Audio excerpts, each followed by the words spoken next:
You're gonna do great things.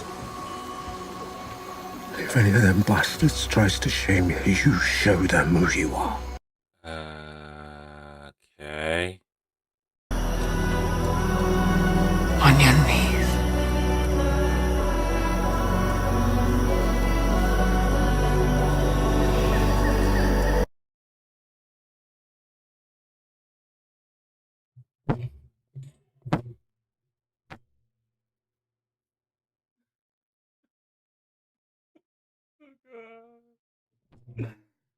Make it stop. Please make it stop.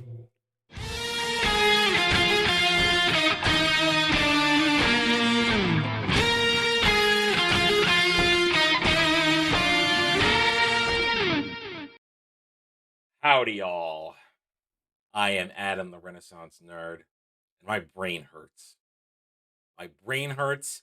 I even think my soul hurts after watching this. I dare you. I challenge you. You Wheel of Time stands. You defenders of this trash. After this episode and all the lore breaking that goes on, all the complete and utter character destruction of Moiraine Damondred that goes on here, I challenge you to tell me this is a good adaptation, that these changes were necessary to shrink the book, to move things along, to help people understand what's going on in the world. I challenge you to defend yourself, because you can't. This show is a travesty. This show is not Robert Jordan's Wheel of Time, and everything that happened in this episode has broken the wheel irrevocably. This wheel is broken. It will weave nothing but utter shit on the bottom of your shoe that you can't wipe off. You can't get it off. This is done. There is no saving this show with what they did to move it to the end of what they're going to the end of book 1. This is Eye of the World adaptation.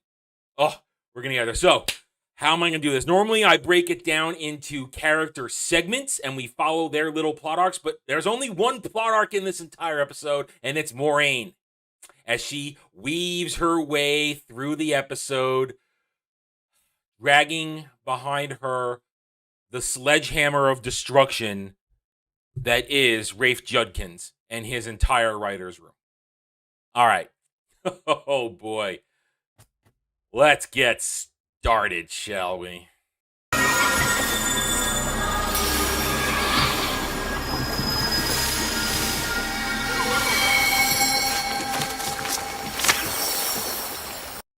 This false dragon of an episode begins with a flashback, a completely unnecessary character building flashback of Swan Shanchai, and you don't need this because you never get it in the books. Everything about Swan, whatever!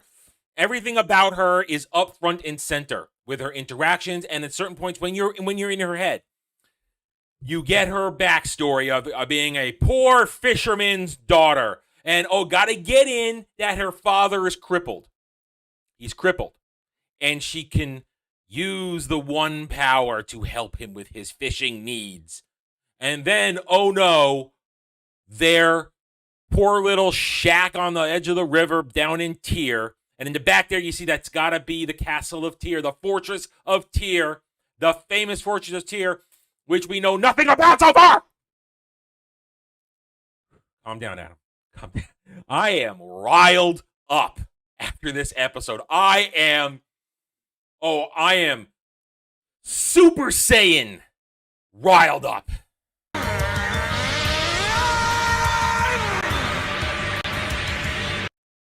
Anyway, she's been burned down. There's the mark of the dragon, which is actually the half of the Aes Sedai symbol. And,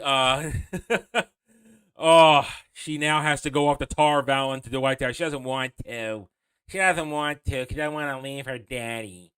And that's fine. I mean, guess you have a good father here. I guess we give him a plus for showing a good father who cares for his daughter, but then abandons her to the White Tower. No.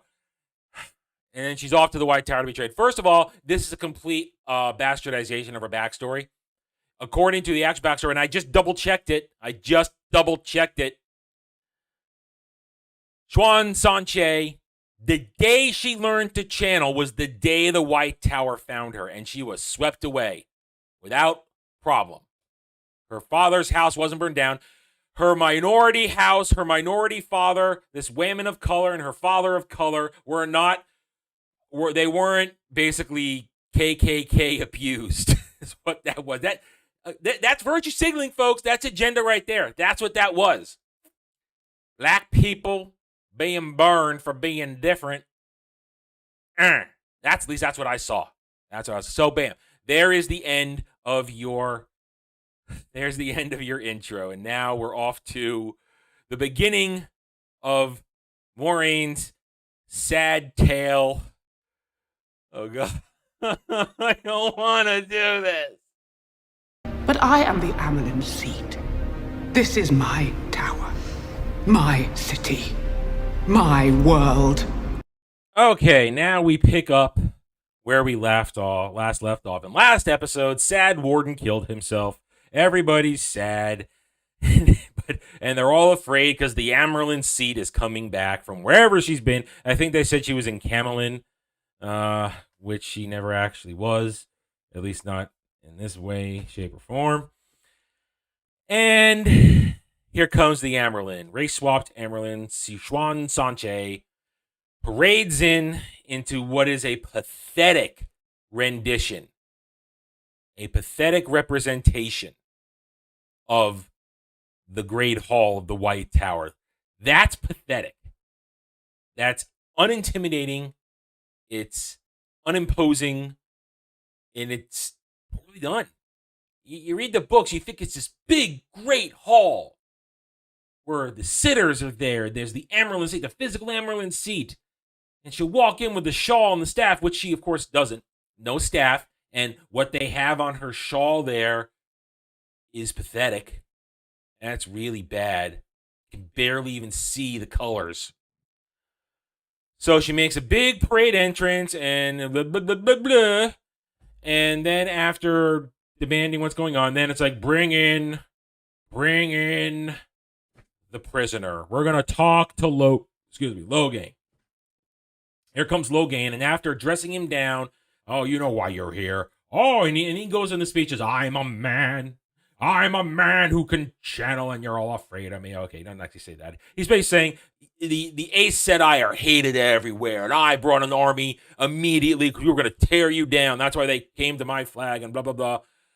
And this whole part here is nothing but making him look like a gibbering idiot in front of the strong, powerful Amerlin seat women of color. That's all this is. Let's make another man look pathetic. Because at the end, he's going, kill me. Kill me. All right, they drag him out of there. The two non-binary looking, I guess they're accepted. I guess those are accepted. Drag him out of there. And and then after that, we get a good look, do a little pan around the sitters, the seated, the heads of each Aes Sedai Aja, and you get, here's the blues, and there you got non-binary blue in the middle, and you got, make sure you see all the nice diverse women in these seats. Look at all your diverse women. And then it's time to dress down Liandrin, Maureen, and Alana. So she then goes on a little thing of blah, blah, blah. You're all shame on you. You should know better, blah, blah, blah.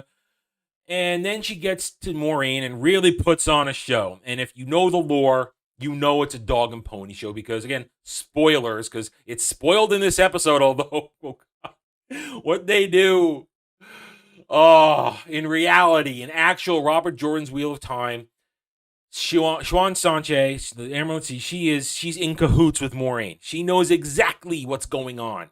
She knows she's been hunting for the Dragon Reborn. She knows it all. And they're playing a very dangerous game because they know in the books that, and it's only between the two of them, if anybody finds out, they're both going to be stilled. They will both be stilled. Boom. It'll happen. No matter, it'll happen. And so she puts on this whole dog and pony show.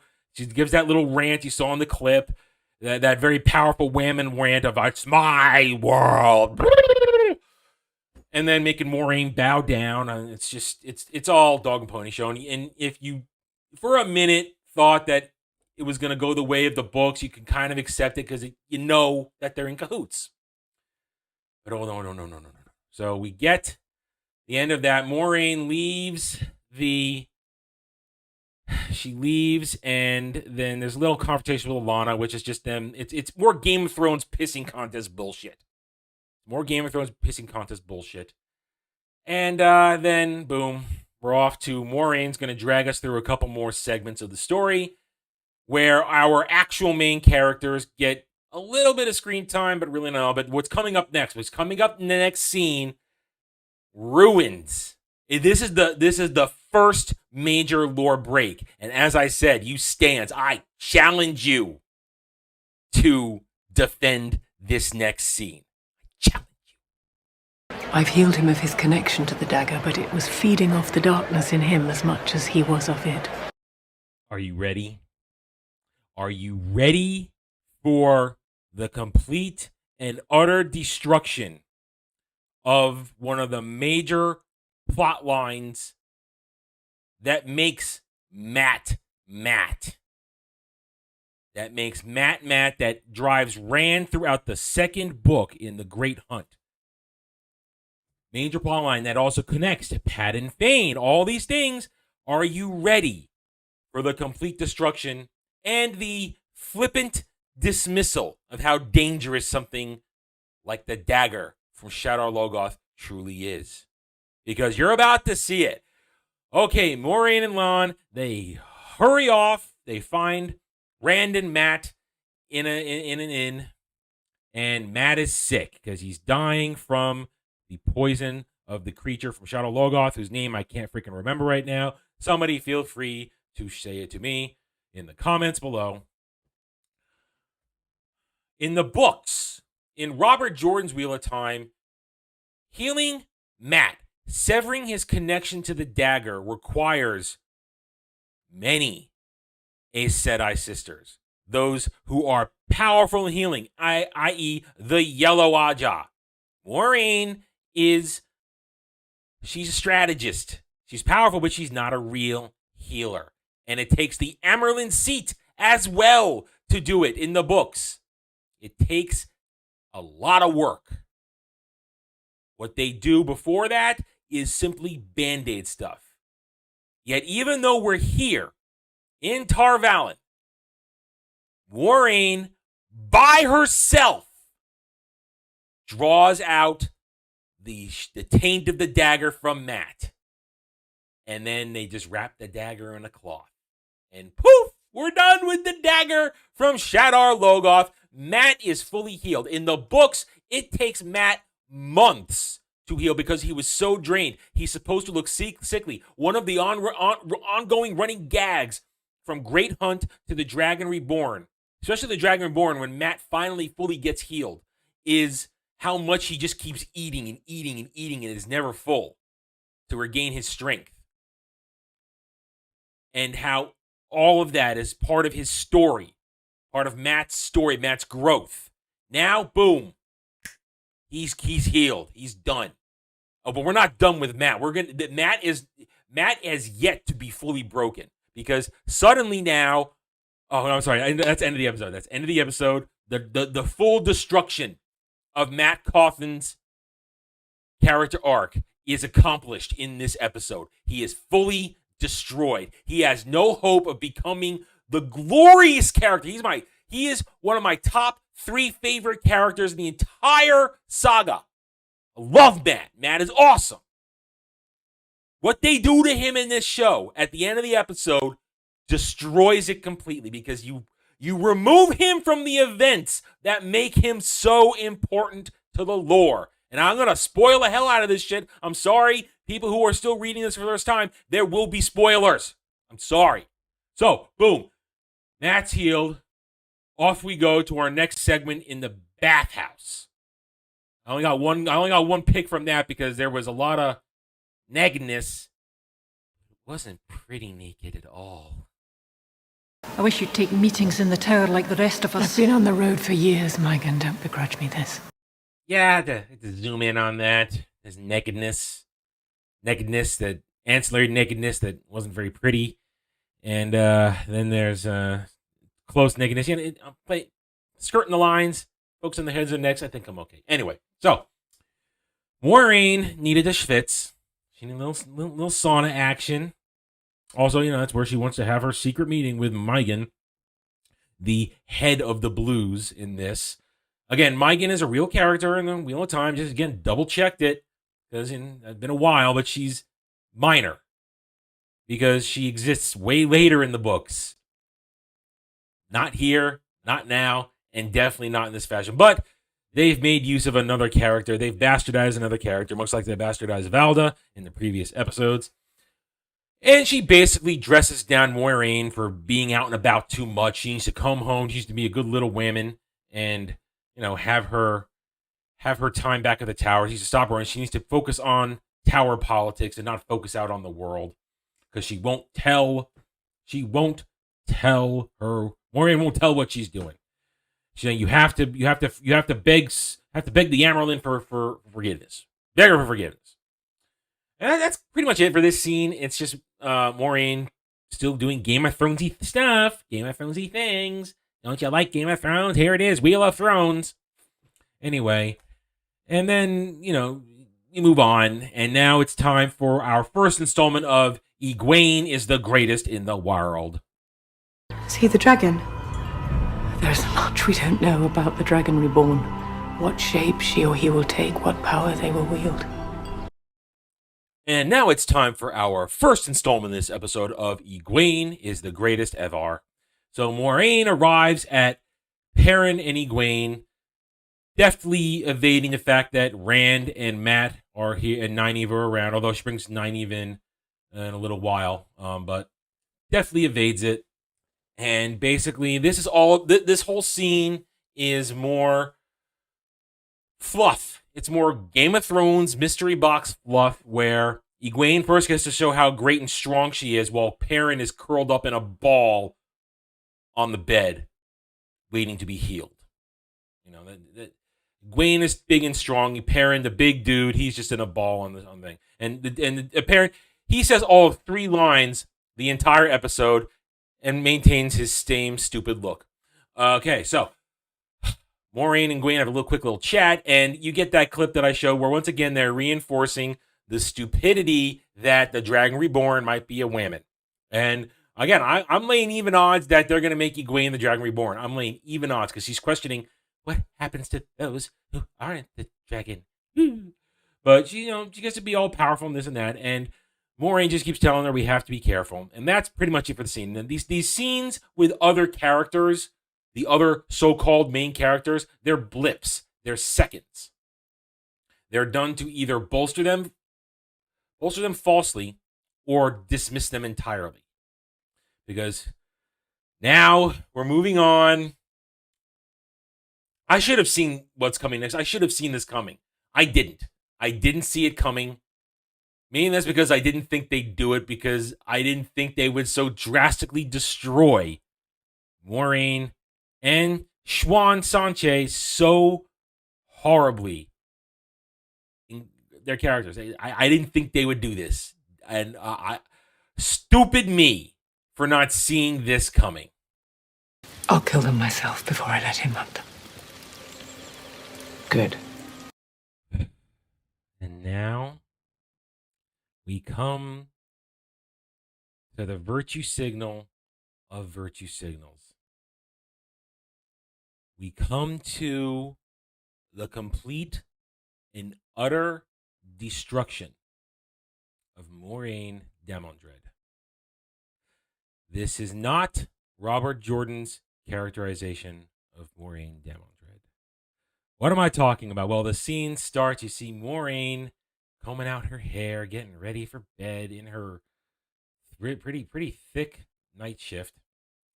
Lon comes in and chastises her about cutting off their, like, suppressing their bond and this and that. And For a second, I thought they were going to bang. I thought for a second they might bang, and I was like, that would be bad. That's just like roll my eyes bad. Oh, God, it's even worse. It's even worse. Hell, you know it's coming because I showed you in the beginning of the video. First, Maureen uses an ability that shouldn't be even possible. I mean, yes, maybe it's a Terangri Owl, but it shouldn't be possible. I mean, they would not allow a Terangri Owl to be built into the tower in such a fashion. Probably it breaks all kinds of lore logic of how she would behave. She does it to take her to a secret. She uses a portal, a Terangri Owl portal, so that she can have a booty call with Swan Shanchai. Yes, my friends, they are gay. Maureen is now gay. Congratulations, you destroyed her arc because by the end of the actual story, she falls in love with and marries, spoiler, Tom Marilyn. Yes, Maureen likes the D. She does not like the clam. She likes the D. But nope, you have to destroy the friendship of Swan and Maureen, who were basically childhood friends, grew up together in the tower, formed an unbreakable bond as blue sisters and close friends. So much so that they are in cahoots to find the Dragon Reborn so that nobody knows what's going on. They've destroyed that all for the sake of having them to, quote, as a heel versus babyface, to borrow his joke, fucking scissoring! All to have them scissor. Destroy their friendship, destroy their bond, get rid of the wholesome friendship just so they can have scissoring time. Just so they can be gay together. No respect for Robert Jordan's characters. No respect for the story as it's supposed to unfold. Not to mention, they take this time they spend all the time beefing up how powerful the Emerald is. And then remember in that clip I showed you at the beginning, you kneel, you get on your knees and pleasure me. Powerful women, but then completely cut under to be a sexual toy for another woman. They don't care about telling a good story. And what actual story is in this clip, it's basically all about how, and they're going to break more lore. I got more broken lore for you coming up in a second here. They break more lore about how Swan sees things in her dreams. I don't remember Swan Shanchai having dream visions, talking about the dark ones at the eye of the world. Oh, finally we hear the word eye of the world for the first time. Eye of the world, and how how Maureen needs to bring her dragon candidates to the eye of the world to confront him and be damned because that. And then they spend this whole thing about this whole little blah, blah, blah, blah, blah, about how, we don't know what the prophecies mean.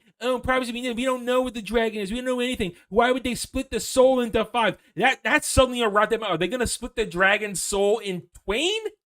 Okay, twain is on 2, but you know what I mean.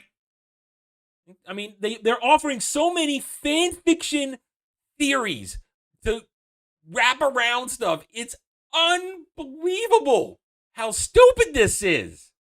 And then they say the line that Maureen would kill the dragon before she lets the Dark One corrupt him or her. Maureen's entire existence is to make sure that Randall Thor, the Dragon Reborn, reaches the last battle intact, ready to face the Dark One. She would never kill him. Broken. Broken. Broken. Broken.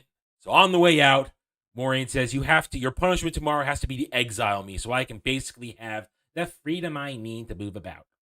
Because Megan wants to make me a housewife in the tower. Oh, my lungs can't take this horrible show anymore. All right, next scene. We're gonna jump to the next important scene of basically here comes more L'Oreal. Whee! Swan Shanchai waits for only one woman. And it's not you. The fate of all of us rests on you now. On the decisions you make in the coming days. On the strength. All right, let's crank through these next several scenes in one giant chunk because I got to get out of this. I got to go do something to heal my brain. So that means getting this done. All right, so first scene opens up, and if you know the books, you know what this scene means right away when Moiraine goes to see L'Oreal, our curly-haired Ogier. Look at him. I'm sorry. It's terrible. Once again, L'Oreal completely out of character, acting like he's a nice veteran elder, like he's not the child Ogier that he is. Like this guy's full of confidence, ready to do everything in the world. No hesitation, no nothing. Blah, blah, blah. This is not L'Oreal. And he gets a few lines here and there. That's it. So this is her convincing him that she needs access to the ways. Now, I don't remember if there's a ways entrance near Tar Valon. I would need somebody who's a little more adept in total book knowledge to remind me of that one. I don't remember. I don't remember a ways gate near Tar Valon. I just don't. I don't. Somebody, if there is, then just correct me, please. Anyway, after that, then we get the next several scenes are all women power. This is women power. This is the central theme of this entire episode because you'll notice the men are barely in it. So, women power scene number 1.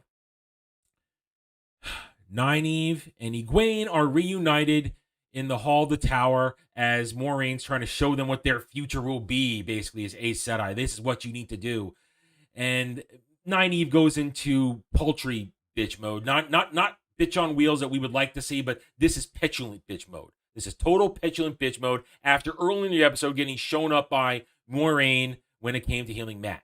So she's in petulant bitch mode, and Moraine's saying, we all need to go see the Amyrlin seat right now because your greatness awaits, basically. But the Amyrlin seat only waits for one woman, me, who can make her get on her knees.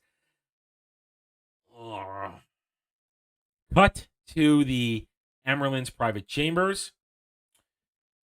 No Leanne anywhere, by the way. We saw Leanne twice, only in the chamber. No Leanne anywhere. Leanne should have been standing guard outside that door. That's what she does. That's her job.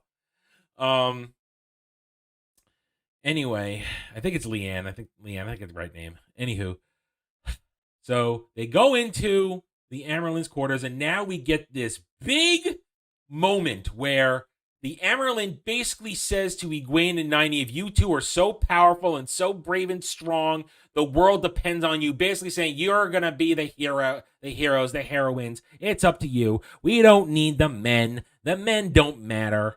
We're only talking to you women right here. And giving a little speech, and after basically trying to put Nynaeve in her place, because Nynaeve's still being petulant bitch. And you, Egwene Alvir, your bravery and spark brought the great serpent rings of my fallen daughters home. I thank you. Now that you've blown smoke up our ass, why don't you tell us what you want? The whole idea that they're going to let that you have to go be strong, powerful women out there. Again, they're sacrificing story for narrative message. Because in the stories, they're not going to let untrained female channelers out in the world. Nynaeve and Egwene, by lore standards, do not know how to control their power. Okay, I'm sorry. Nynaeve does. She went through. Okay, Nynaeve already should have figured it out naturally. But Egwene doesn't know how to channel properly. She hasn't properly bonded with Satyr yet, the one power. But they wouldn't let them go out there untrained. Yes, later in the books, Swan Shanchai does use our heroine group of Egwene, Nynaeve, and Elaine as basically agents out in the field.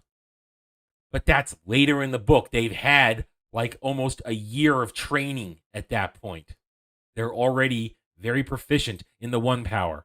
Hell, Nynaeve isn't accepted already. She gets made accepted right away. But the other two are still novices. Point being, they are sacrificing story just so they can push their narrative message agenda that powerful women need to be on the front lines with the men to save the world. You will swear fealty to the judgment of this seat on the sacred oath rod.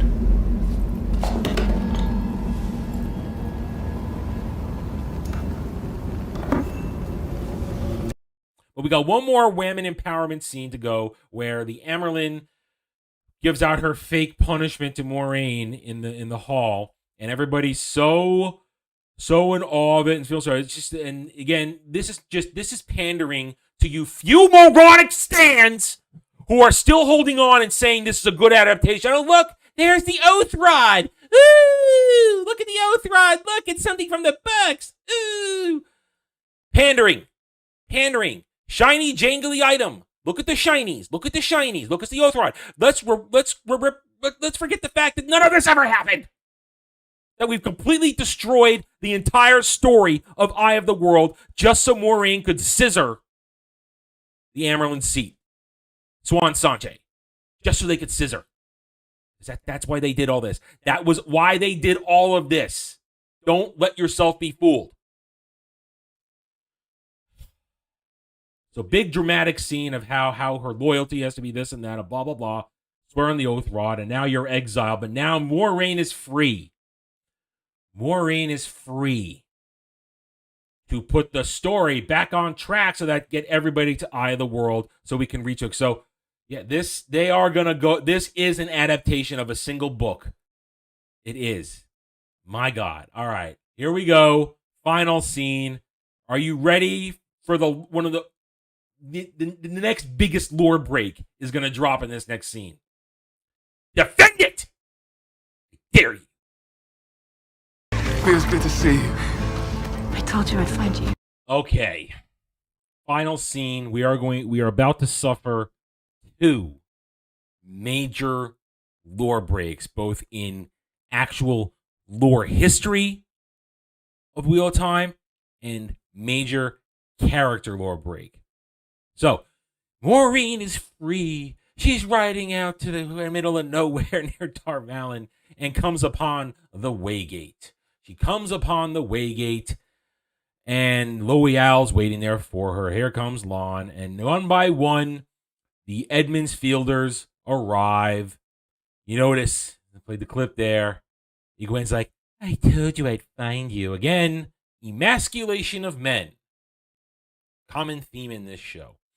She's the powerful one. She's the one in control of the relationship, not Rand, even though their relationship shouldn't even exist.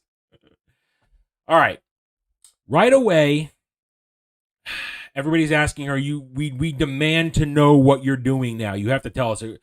Nynaeve is still in petulant bitch mode and demands it, and Moiraine starts to tell her what to do. So they're going to take the ways. And we don't even know what the ways are. We just know it's dangerous. No explanation of what they are, where they exist, where they came from, why it's dangerous, nothing. I'm sure we'll get that in a nice little 20 second dump in the beginning of the next episode.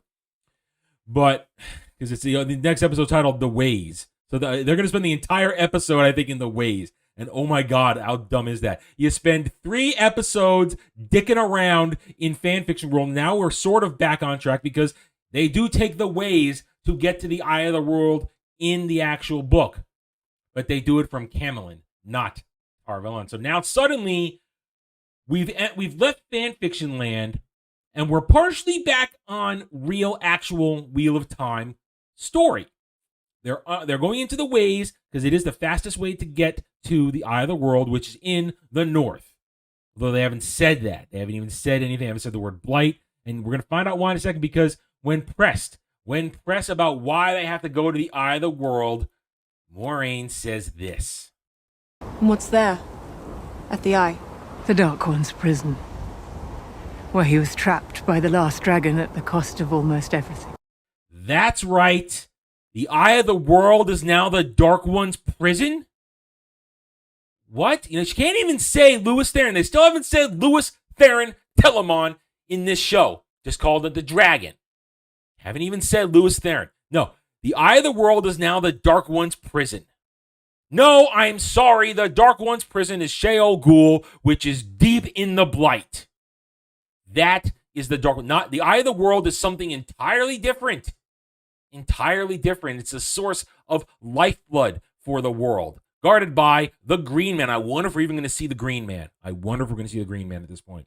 I do not know. We'll find out in 2 episodes. They argue and bitch and moan, and finally everybody capitulates. Say, okay, we're going to go, but one person's kind of looking bad. After Moraine does some big hocus-pocus stuff to open the Waygate, which, again, is not how it works. If I remember correctly, the Waygates are opened by Loial, who needs to move things around. The one power is not required to open the Waygates. One power is required to use traveling stones, but is not required to open the Waygate. So I don't remember it being required. Don't remember that being required. Correct me if I'm wrong. Correct me if I'm wrong. I can take constructive criticism. Everybody's piling into the dangerous-looking place beyond the gate, except one. They turn around. Matt is standing back there, not moving. And as the doors close, they're like, Matt, come on. And the gate closes, and Matt is left behind, completely destroying the story arc of Matchroom Coffin. Because spoilers, Matchroom Coffin, who's still supposed to be bonded to the dagger at this point, he has not been healed. It is a temporary Band-Aid. At the Eye of the World, big spoilers, the Eye of the World, they discover something at the Eye of the World. Very important item. One of the 2 most important items in the entire story. And without saying what it is, I won't go that far, spoiler, Matt becomes, by the end of the Great Hunt, bonded to it. And the only reason they're chasing after it is because in the actual Great Hunt book, the dagger is placed inside the box with this very important item to keep it shielded from Matt until they can get him to Tar Valon for healing. But the box gets stolen by Padden Thane. And then Rand and Matt, with a few others in tow, go with a few Shinerans, go chasing after it. That's Rand's purpose in Great Hunt, to heal Matt, while also getting as far away from Moraine and the Amarylline Seed as he possibly can at this time in the story, because he hasn't yet accepted what his destiny is. He's running from it. But Matt goes with him, and they chase it down, and they travel all across the lands, do some crazy-ass shit. Encounter many interesting characters that I wonder if we'll even see now. But Matt is left behind. Now Matt, they are going to have to come up with, in this season 2, when they recast Matt, they're going to have to come up with some crazy, stupid plot device to have him rejoin everybody hundreds of miles away with no way to track, no way to get to them, no reason to do it. No reason to chase after the item. No reason to be there at the time when the item is used, where he bonds with said item. So you can see how this is Matt's character is completely destroyed at this point. There is no recovery will look absurd. They'll try and it will look absurd. All right, let's go into the recap of everything that was wrong in this episode.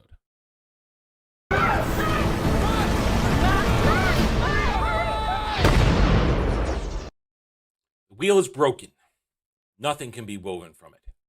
This show is not Robert Jordan's Wheel of Time. I keep saying that because it's true. And any of you stands, you've lost the ability to defend this as keeping true to the faith, to the heart of Robert Jordan's Wheel of Time. Let's forget the standard stuff that continues to pop up in this horrible abomination. the continued emasculation of men. Every moment in this episode, every man is subservient to a woman. Egwene is telling Rand she found him. Lon is always bending over for Moiraine, never ever putting up any sort of fight. Granted, he sort of does that in the books, but he's always gets his own way a lot too. You notice when they're heading into the Waygate, Egwene is the first one walking forward. She's in front of Rand. She's got him behind her because she's a brave and strong one. All the women are constantly being put on great, brave, and stunning, powerful women pedestals. I mean, you saw in the beginning also, Logain completely demeaned in every way, shape, or form. Not only being talked down to, but his behavior. Matt is he's a loser. He's a loser. He's not a lovable scamp. He's a loser. And he's a dirtbag. And he betrays his friends at the end there. Doesn't go with them no matter what. Perrin's nothing. Perrin is curled up on a ball on a table while Egwene is being a powerful, strong woman saying, here, I got you your rings. I persevered. Men are constantly demeaned in this show because all men are evil. No matter what color you are, all men are evil. All men are bad. Hail to the matriarchy. The women are constantly put up on pedestals. Egwene, multiple times. So first, when I documented first, oh, look how great you are. You were so great to get these rings back. And then the Amaryllis Seed says, oh, Egwene, you were so strong in what you did to get the rings from my sister. I mean, constantly being affirmed. Egwene is always being affirmed about how great she is in this show, whether she's on camera or not. Nynaeve, petulant bitch, suffers no consequences for her actions. None. In the books, Nynaeve suffers lots of consequences for her behavior once she reaches the White Tower. Lots of consequences. Because, they don't tolerate bitch mode in the White Tower.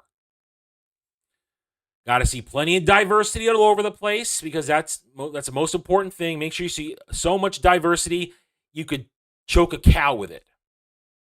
And then, of course, the piece de résistance, the achievement of all virtue signaling, turning a straight character into the gay.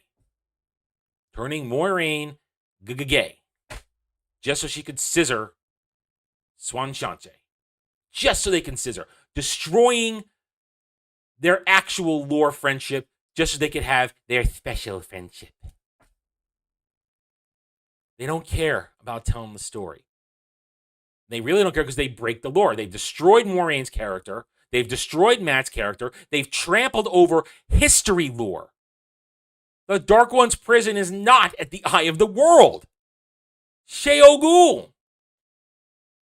They continue to trample the lore of the One Power. They continue to destroy the idea that anybody, the idea that anybody could be the dragon. Over and over again, they keep reinforcing that so that the uninitiated, the normies, the compliant stands understand that we have to do this. And you don't. Rand al'Thor is the dragon reborn. In this show, I don't know. He's had no training in anything. We haven't even seen an ounce of channeling. I do not count the breaking down of the wall, because by their own rules in this show, channeling wisps happen when you channel, which is a completely fucking absurd. Wisps happen. No wisps when he broke down the door. None. They might turn him into something else entirely. So he didn't channel to break down the wall. I didn't see it. We didn't see the wisps. Everything Logain did with channeling, wisps. Oh, and at one point, I forgot this. Check out this clip real quick. You will live out your days, watched and studied, never free, until you lose yourself entirely to the madness.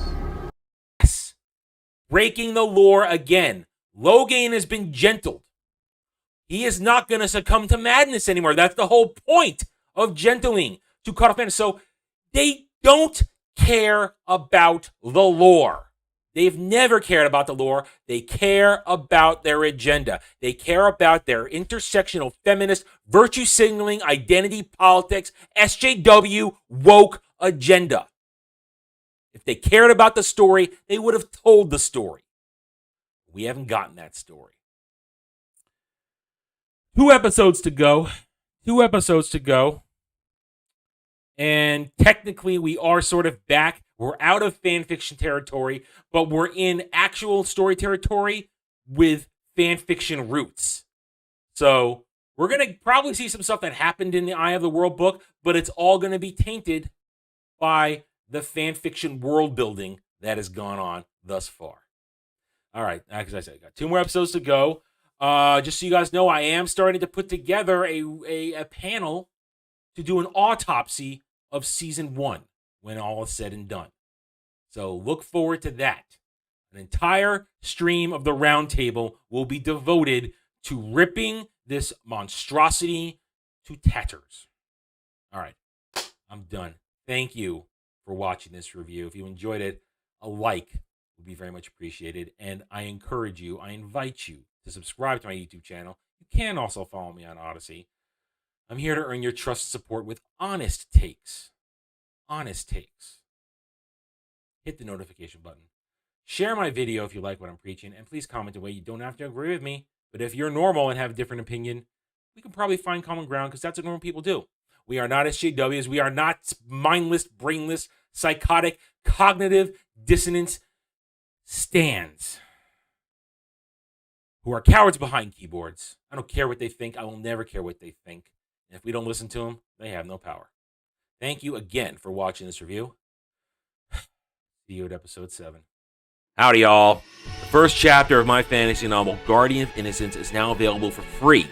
Click the link in the description below and join me in an old-school good versus evil story where Cole Larys, a disillusioned mercenary, suddenly finds himself dropped into the middle of a destiny he never asked for as the protector of Jania Sarai, a blacksmith's daughter who may hold the answers to finally stopping a millennia-old threat to the world of Rosetta.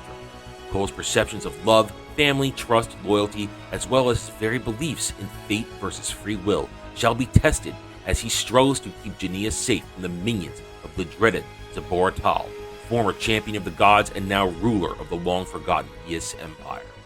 Click the link below, enjoy the first chapter, subscribe to my YouTube channel, and help it grow so that I can bring you the full story in the near future. Thank you, and enjoy the video.